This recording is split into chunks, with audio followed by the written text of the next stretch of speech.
Chapter 2 Waging War. Sun Tzu said, in the operations of war, where there are in the field 1,000 swift chariots, as many heavy chariots, and 100,000 mail-clad soldiers, with provisions enough to carry them 1,000 li, the expenditure at home and at the front, including entertainment of guests, small items such as glue and paint, and sums spent on chariots and armor, will reach the total of 1,000 ounces of silver per day.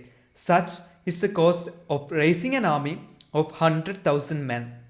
When you engage in actual fighting, if victory is long in coming, then men's weapons will grow dull and their ardor will be damped.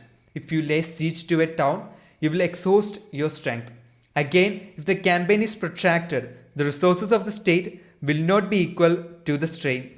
Now, when your weapons are dulled, your ardor damped, your strength exhausted, and your treasure spent, other chieftains will spring up to take advantage of your extremity. Then no man, however wise, will be able to avert the consequences that must ensue. Thus, though we have heard of stupid haste in war, cleverness has never been seen associated with long delays. There is no instance of a country having benefited from prolonged warfare. It is only one who is thoroughly acquainted with the evils of war that can thoroughly understand the profitable way of carrying it on. The skillful soldier does not raise a second levy, neither are his supply wagons loaded more than twice. Bring war material with you from home, but forage on the enemy. Thus, the army will have food enough for its needs. Poverty of the state, exchequer, causes an army to be maintained by contributions from a distance. Contributing to maintain an army at a distance causes the people to be impoverished.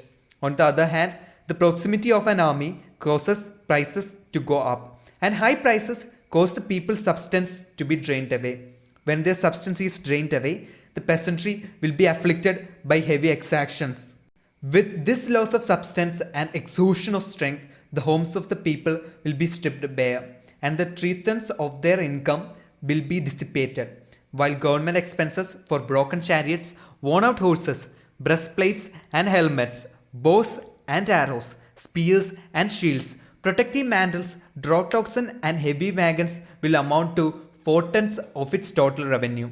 Hence, a wise general makes a point of foraging on the enemy. One cartload of the enemy's provisions is equivalent to 20 of one's own, and likewise a single pikeal of his provender is equivalent to 20 from one's own store.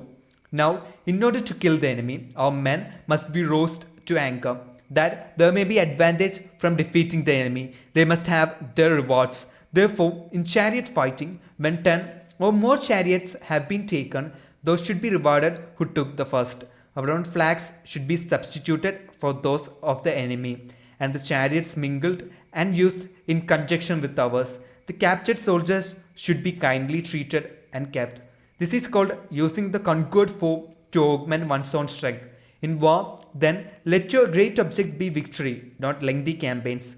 Thus, it may be known that the leader of armies is the arbiter of the people's fate, the man on whom it depends whether the nation shall be in peace or in peril.